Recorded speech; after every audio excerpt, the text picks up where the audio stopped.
Theodore W. Golden, a previous soldier of the 7th Cavalry, concealed a secret.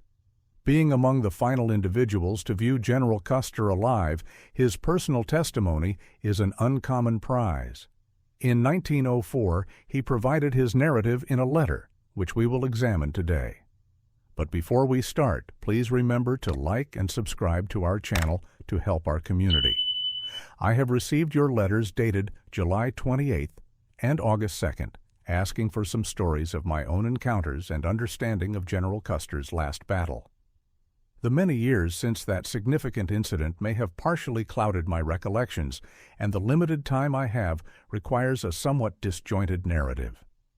Your publications on this topic, along with the complete series, have been read with much interest, and I am very happy to hear about their upcoming release in book form. Answering your question, I will say that I was fortunate to know General Custer from the moment I joined the regiment in 1873 until his premature death. I served with him and the regiment on campaign, apart from in 1875, when my troop was posted in the southern states. In the initial spring of 1876, we learned of an expedition being formed against the Sioux, consisting of 3 substantial columns.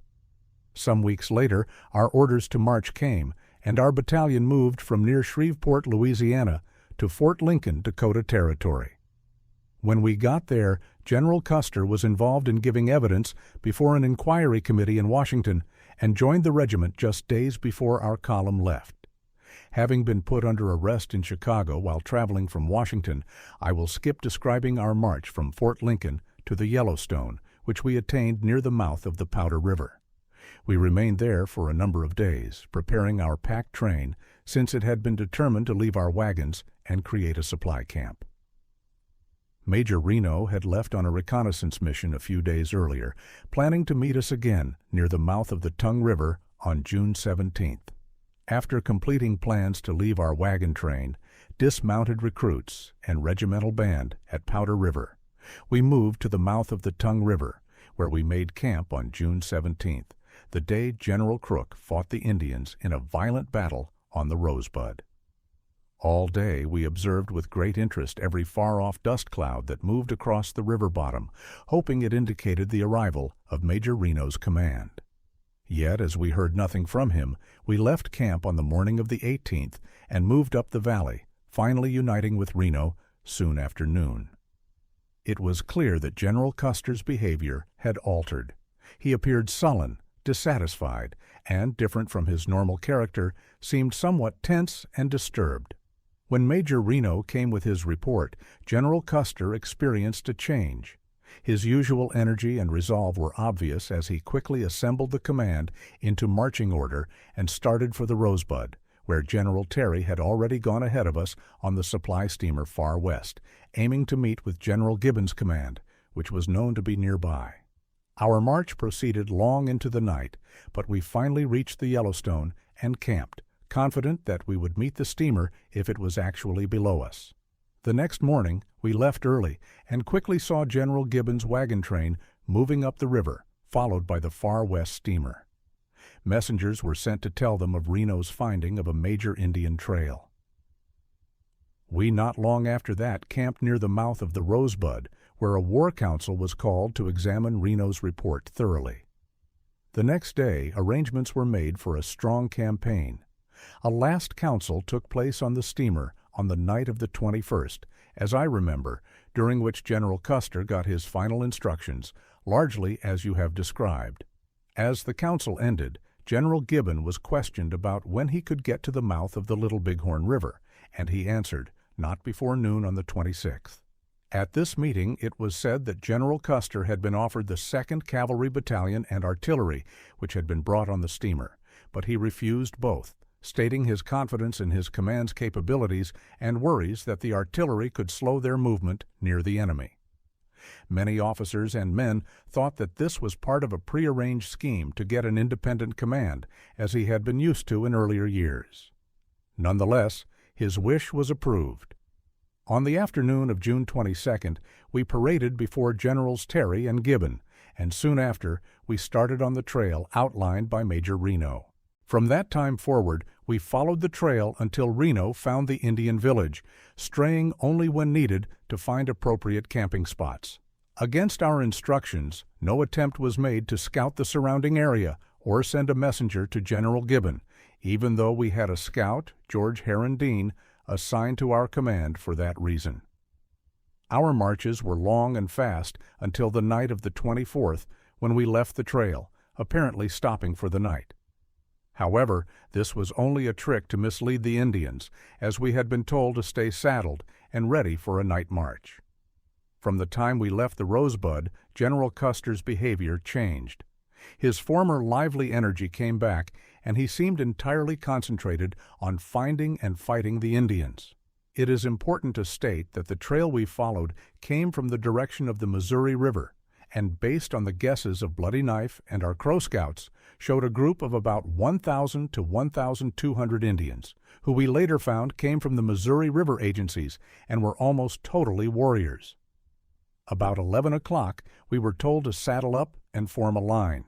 Meanwhile, a scouting group made up of Crows, Reese, and some of our officers, including Lieutenants Varnum and Hare, had gone ahead to scout the trail across the divide and to try to find the Indians. Leaving our bivouac, we continued our chase of the trail, aiming to cross the divide and gain the cover of the foothills along the Little Bighorn before sunrise the next morning. However, the rough landscape and trouble scouting the trail slowed our advance, and dawn found us in a ravine at the bottom of a range of high bluffs, unsure of our distance from the river. During the night, it was reported that General Custer had gone forward to join the scouts, and just after sunrise, they told him that they had found the village in the valley of the Little Bighorn. But General Custer was said to have been doubtful, questioning their statement. Meanwhile, it became clear that our presence in the area had been detected, as a lost box of ammunition, really containing hardtack, was found by a detachment sent to get it, who came upon Indians trying to open it. Upon getting this report, General Custer seemed to choose an immediate advance. As the command was being split, Mitch Bowie, a half-breed Crow interpreter, warned General Custer that he would discover more Indians in the valley than he could manage with his command. General Custer answered by asking Bowie if he was scared to go on, to which Bowie responded that he was ready to go with Custer wherever he went, but cautioned that if they went into the valley, neither of them would come out alive. Just before the advance, I was assigned by Lieutenant McIntosh to report to General Custer for duty as an orderly, which I quickly did. The general told me to ride with Lieutenant Cook, our regimental adjutant, and carry out any duties he might give. During our short stop, the men had lain down on the ground, most of them sleeping, while the horses ate grass among the sagebrush. General Custer commanded the advance, ordering that the company and each battalion first ready should take the right of the line. In a few minutes, we were all mounted and prepared. During the halt, instructions had been given for Benteen's battalion to move off to the left, scouting the country, driving any Indians before him, and sending word to the command of any discoveries. Reno was to follow the trail, while General Custer, with 5 troops under his command, moved off to the right, leaving McDougal with the packed train to follow as best he could. We immediately began the line of march following these orders. After a half-hour's difficult ride, the tough ground forced General Custer's column to turn left, and we soon came upon Major Reno's command, which was pushing ahead on the trail as fast as the rough climb allowed. After a hard climb, we got to the top of the ridge, where we saw a rolling plateau sloping toward the foothills of the river, some 5 or 6 miles away. As our command reached the top of the divide, we saw Reno's column in the distance, moving quickly down the trail, while Benteen's command, scouting the bluffs as ordered, was visible several miles to our left. We followed Reno's general direction, though at a distance and to his right. It appeared to those of us near him that Custer was becoming impatient with our speed, as he would sometimes gallop ahead, then stop and wait for our approach before rushing off again. At this point, we saw a huge dust cloud moving down the river valley, though we could not tell what it was. Custer, accompanied only by his orderly trumpeter, rode toward the river, and stopped on a high point, where we saw him wave his hat in what seemed a greeting to someone in the distance. He then returned to the front of the column, led by Captain Keogh and Ike Troop, veterans of many battles. With eyes shining, Custer said to Keogh, "Those Indians are running away. If we can keep up the chase, we can afford to lose half the horses in the command." Keogh, with the calm of a dress parade, turned in his saddle, looked at the long line of eager faces, and replied, "General, we will do all that man and horse can do." Seconds later, the bugles sounded the charge, the first we had heard since leaving the Rosebud, and we raced northward down the river, trying to get down into the valley below, though without success. After maybe the third failed attempt to get down into the valley, General Custer talked briefly with Captain Cook, who quickly wrote a note on his pad, folded it, and called for an orderly. I was the first to answer, and Cook gave me the paper with the order. "Deliver this to Major Reno, stay with him until we join together, then report to me immediately." With that, he was gone. A moment later, the back of the column raced past me and disappeared into the ravines. For a moment, I looked after them, then understood I was alone in enemy land. I hurried towards Reno's command, which I found by the dust cloud hanging over them. Luckily, I faced very little trouble, with only a few long-distance shots fired at me, which just made me go faster. After a 6-mile ride, I reached Reno just as he was getting off his horse to fight the enemy on foot. I gave him my dispatch, not knowing what it said. Reno looked at it quickly and put it in his pocket. Around this time, the Rescouts got scared and ran, not stopping until they got to the Powder River and the safety of the wagon train. It soon became obvious that the Indians were moving around our sides and closing in behind. We had to turn and try to push back their advances until we could get to the timber, during which several horses were shot and a few ran away. We finally fell back into the timber, where we had better cover, and started fighting again. Protected by the timber and riverbank, we were able to defend ourselves better for a short time. Soon after, we saw Captain Moylan getting his troop ready for action. Lieutenant Wallace, standing close by on the skirmish line, called out to Captain French, commanding the center company, asking about the orders. French said that he had received none, but would try to find out. Moments later, he shouted to us that he understood a charge was about to happen, though he had not received clear orders. He proposed we get on our horses and support the charge.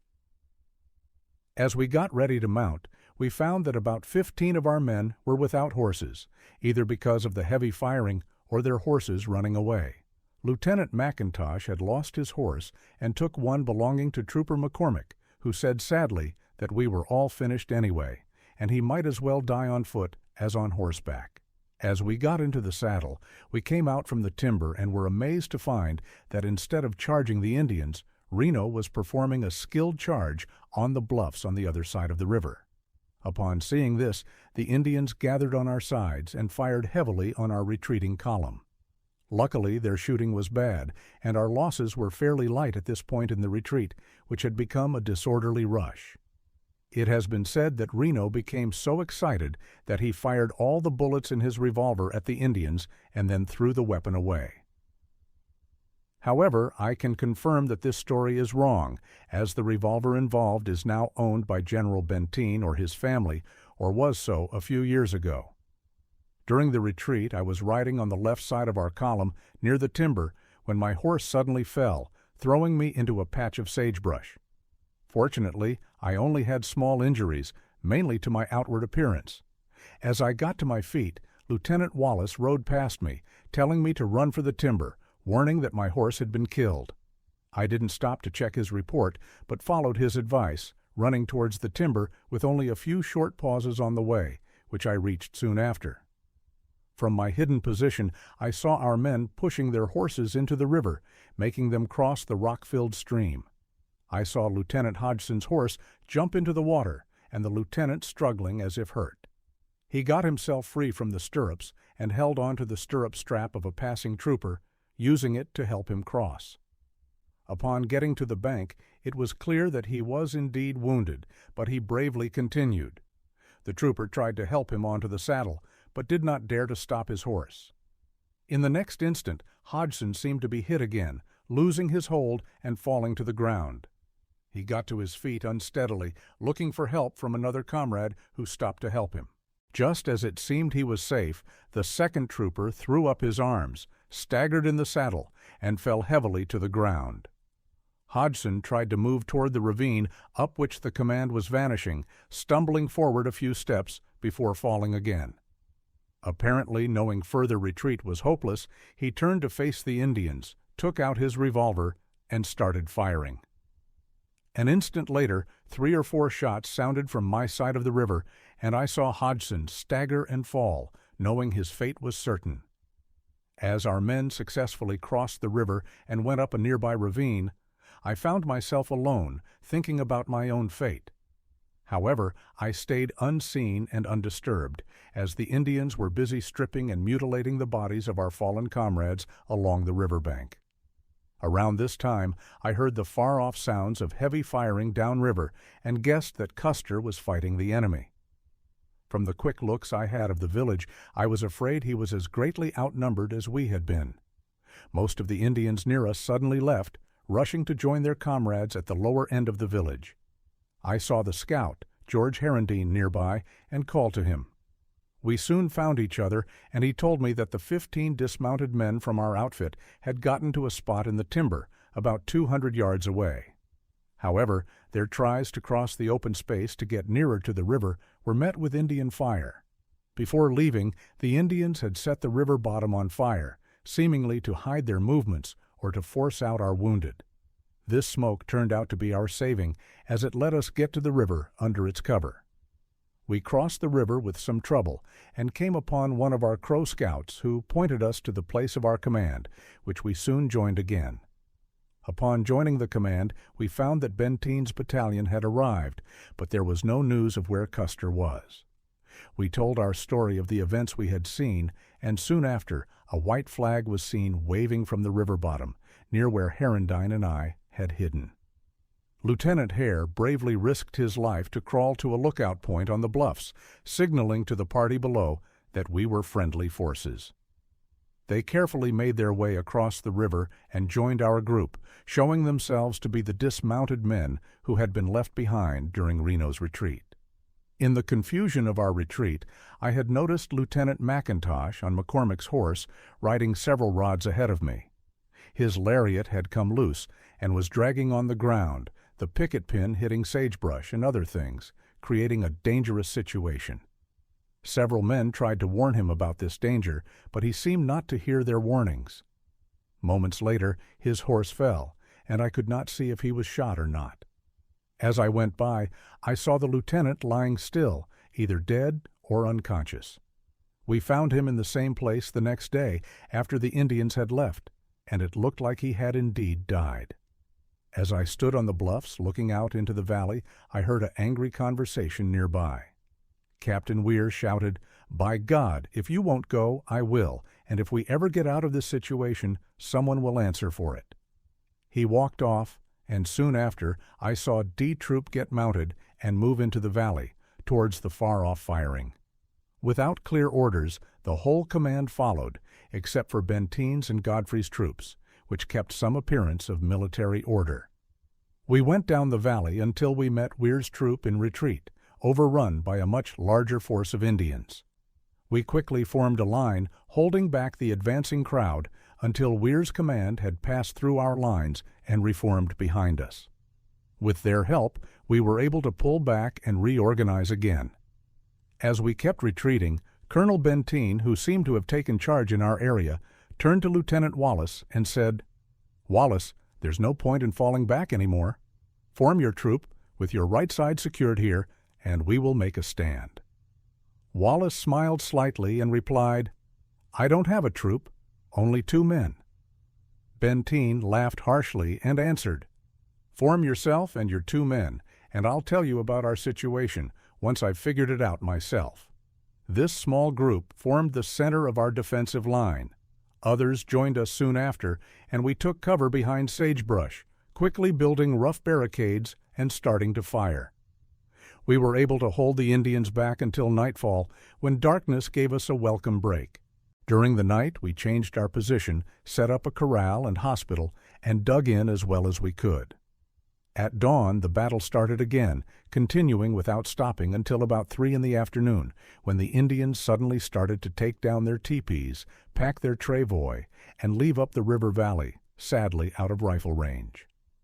On 2 times during the afternoon, volunteer groups went out to get water, drawing Indian fire both times. Unfortunately, Madden of K Troop was hit during the second trip, receiving bad leg injuries needing amputation. We took him to the hospital where his leg was cut off that night. The next day, General Terry and General Gibbon arrived, bringing help and news of our friend's fate in the other battalion. On the 28th, after moving our wounded across the river, we went to the battlefield and buried the remains of Custer's men. Except for General Custer himself, we found few bodies that had not been subjected to some kind of mutilation. Yet, as I remember, our fallen leader's body showed no such signs.